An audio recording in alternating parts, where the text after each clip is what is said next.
My name is Jack Thompson, and I've been a truck driver for over 20 years. I've seen it all: blizzards in the Rockies, flash floods in the Mojave, and even a tornado or two in the Midwest. But nothing, and I mean nothing, could have prepared me for what happened on Highway 67 in the fall of 2025. It was a routine delivery, or so I thought. I was hauling a load of electronics from Chicago to a small town in Nevada. The route was straightforward: take Interstate 80 west, then cut south on Highway 67. I'd driven it a dozen times before, but this time was different. This time the road seemed to stretch on forever, and the darkness was suffocating. I remember the exact moment it started. I was about halfway down Highway 67, just past the town of Red Rock. The sun had set hours ago, and the only light came from my headlights cutting through the inky blackness. The radio had been playing static for the last hour, and I was starting to feel the weight of the isolation. That's when I saw it, a figure standing on the side of the road. At first, I thought it was just a hitchhiker, but as I got closer, I realized something was off. The figure was too tall, too thin, and it didn't move. It just stood there, staring at me with hollow eyes. I slowed down, my heart pounding in my chest.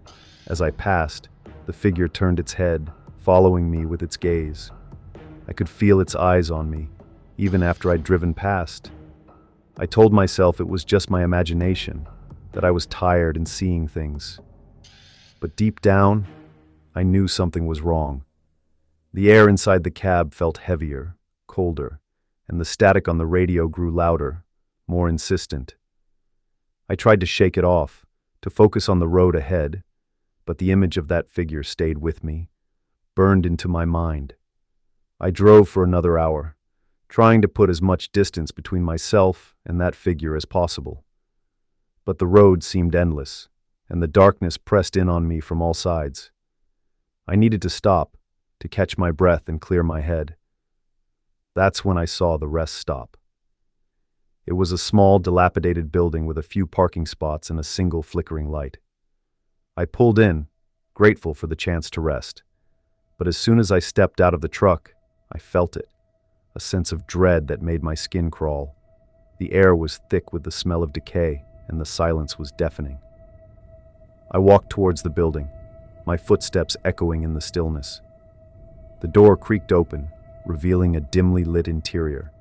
The walls were covered in graffiti, and the floor was littered with trash.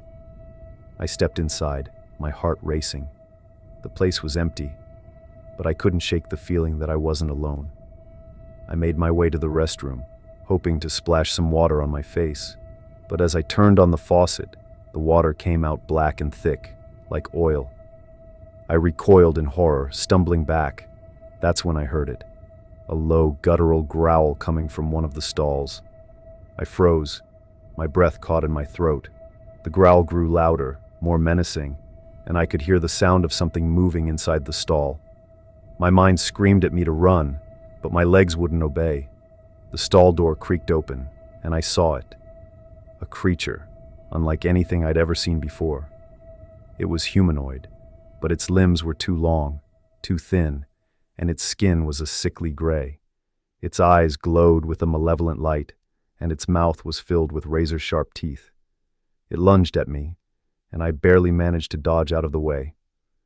I ran for the door, my heart pounding in my chest. I could hear the creature behind me, its footsteps echoing in the empty building. I burst out of the rest stop and sprinted towards my truck. I fumbled with the keys, my hands shaking so badly I could barely get them in the ignition. The engine roared to life, and I peeled out of the parking lot, not daring to look back. I drove for what felt like hours, my mind racing with fear and confusion. The road stretched on endlessly, and the darkness seemed to close in around me. I was exhausted, but I couldn't stop, not after what I'd seen. That's when I saw her, a young woman standing on the side of the road, her thumb out. She was dressed in a white dress, her hair blowing in the wind. I slowed down, my instincts screaming at me to keep going. But something about her made me stop. I rolled down the window, and she leaned in, her eyes wide with fear. "Please," she said, her voice trembling. I need a ride. I'm so scared. I hesitated, but I couldn't leave her out here. Not in this darkness. Get in, I said, and she climbed into the passenger seat. We drove in silence for a while, the only sound the hum of the engine. I kept glancing at her, trying to figure out what was wrong. She was beautiful, but there was something off about her. Her skin was pale, almost translucent, and her eyes were too dark, too empty. "What's your name?" I asked, trying to break the silence. "Emily," she said, her voice barely above a whisper. "Thank you for stopping. I didn't think anyone would." I nodded, but I couldn't shake the feeling that something was wrong. The air in the cab felt colder, heavier, and the static on the radio grew louder. I tried to ignore it, to focus on the road ahead, but I could feel her eyes on me, watching me. "Do you believe in ghosts?" she asked suddenly, her voice sending a chill down my spine. I swallowed hard, my throat dry. "I don't know," I said. "Why?" She didn't answer. Instead, she pointed ahead, her finger trembling. "Look," she said. I followed her gaze, and my heart stopped. There, standing in the middle of the road, was the same figure I'd seen earlier, the tall, thin figure with hollow eyes. I slammed on the brakes, the tires screeching as we skidded to a stop. But when I looked again, the figure was gone. I turned to Emily, my heart pounding in my chest. "Did you see that?" I asked, but she was gone too. The passenger seat was empty, as if she'd never been there at all. Chapter 4: The Abandoned Town. I drove on, my mind reeling with fear and confusion. The road seemed to stretch on forever, and the darkness pressed in on me from all sides. I was exhausted, but I couldn't stop, not after what I'd seen. That's when I saw the sign, a rusted, weather-beaten sign that read, "Welcome to Black Hollow." I didn't remember passing through a town called Black Hollow before, but I was too tired to care. I needed to stop, to rest, even if it was just for a few minutes. I pulled into the town, my headlights cutting through the darkness. The streets were empty, the buildings abandoned and crumbling. The air was thick with the smell of decay, and the silence was deafening. I parked the truck and stepped out, my footsteps echoing in the stillness. The town was eerily quiet, as if it had been frozen in time. I walked down the main street, my heart pounding in my chest. The buildings were dark, their windows shattered and doors hanging open. The only sound was the wind, whispering through the empty streets. I found a small diner and stepped inside, hoping to find some sign of life. But the place was empty, the tables covered in dust and the chairs overturned. The air was thick with the smell of rot, and the silence was oppressive. I walked behind the counter, my footsteps echoing in the empty room. That's when I saw it, a photograph lying on the floor. I picked it up, my hands trembling. It was a picture of a family, smiling and happy, but something about it was wrong. The faces were blurred, distorted, as if they were melting. I dropped the photograph, my heart racing. That's when I heard it, a low, guttural growl coming from the kitchen. I froze, my breath caught in my throat. The growl grew louder, more menacing, and I could hear the sound of something moving inside. I backed away, my mind screaming at me to run. But before I could move, the door to the kitchen burst open, and the creature from the rest stop lunged at me. I barely managed to dodge out of the way, stumbling back towards the door. I ran for the truck, my heart pounding in my chest. I could hear the creature behind me, its footsteps echoing in the empty streets. I fumbled with the keys, my hands shaking so badly I could barely get them in the ignition. The engine roared to life, and I peeled out of the town, not daring to look back. I drove for hours, my mind racing with fear and confusion. The road stretched on endlessly, and the darkness seemed to close in around me. I was exhausted, but I couldn't stop. Not after what I'd seen. That's when I saw it. A figure standing in the middle of the road. It was the same figure I'd seen before, the tall, thin figure with hollow eyes. I slammed on the brakes, the tires screeching as we skidded to a stop. But when I looked again, the figure was gone. I sat there, my heart pounding in my chest, trying to make sense of what was happening. The air in the cab felt colder, heavier, and the static on the radio grew louder. I turned off the radio, but the static didn't stop. It grew louder, more insistent, until it was all I could hear. I covered my ears, but the sound was inside my head, pounding against my skull. That's when I saw them, figures, standing on the side of the road.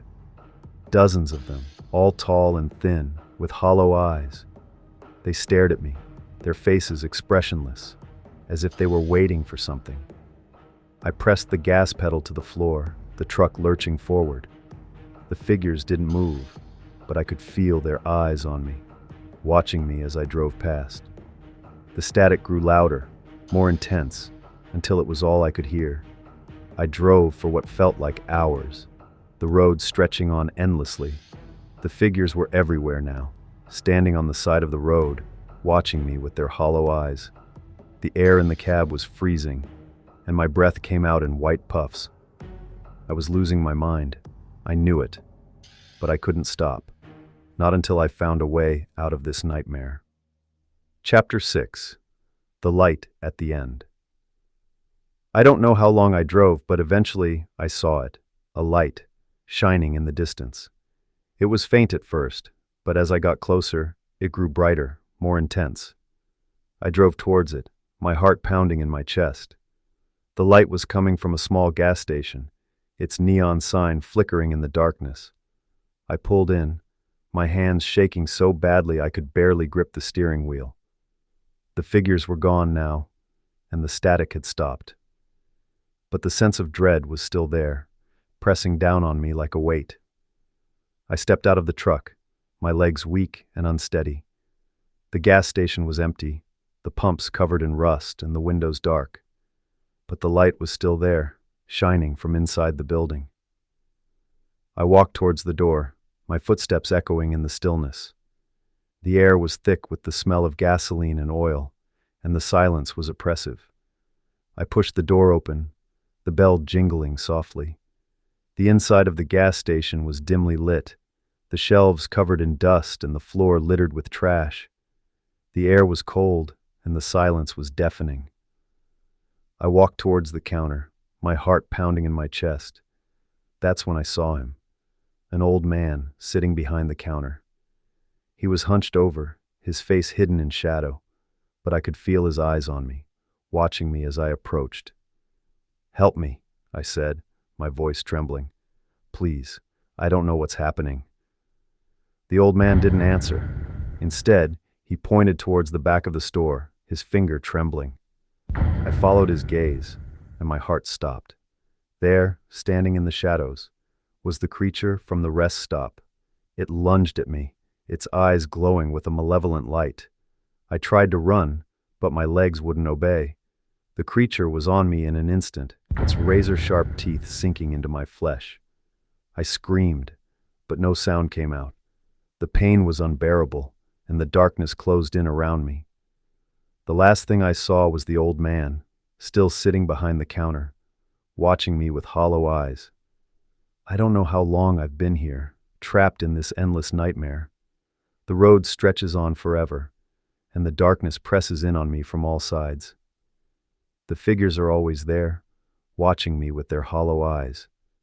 The static never stops, pounding against my skull. I don't know if I'm alive or dead, if this is real or just a figment of my imagination. But I know one thing: I'll never escape.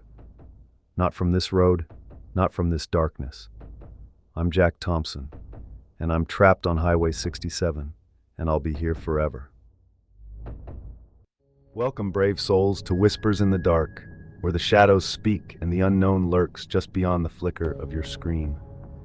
This is the channel for those who crave spine-tingling tales of the unexplained, the unsettling, and the unimaginable, all told in a way that will guide you gently into the embrace of sleep, if you dare. Each night, we'll venture into chilling stories from haunted forests, cursed roads, and eerie encounters that leave you questioning what lies beyond. Before we begin, we want to know, Where in the world are you listening from? Share your hometown in the comments below. Perhaps your next door neighbor has a tale waiting to be told. So dim the lights, settle in, and let the whispers guide you. Don't forget to hit subscribe and turn on notifications. You wouldn't want to miss what comes in the dark. Like and more share.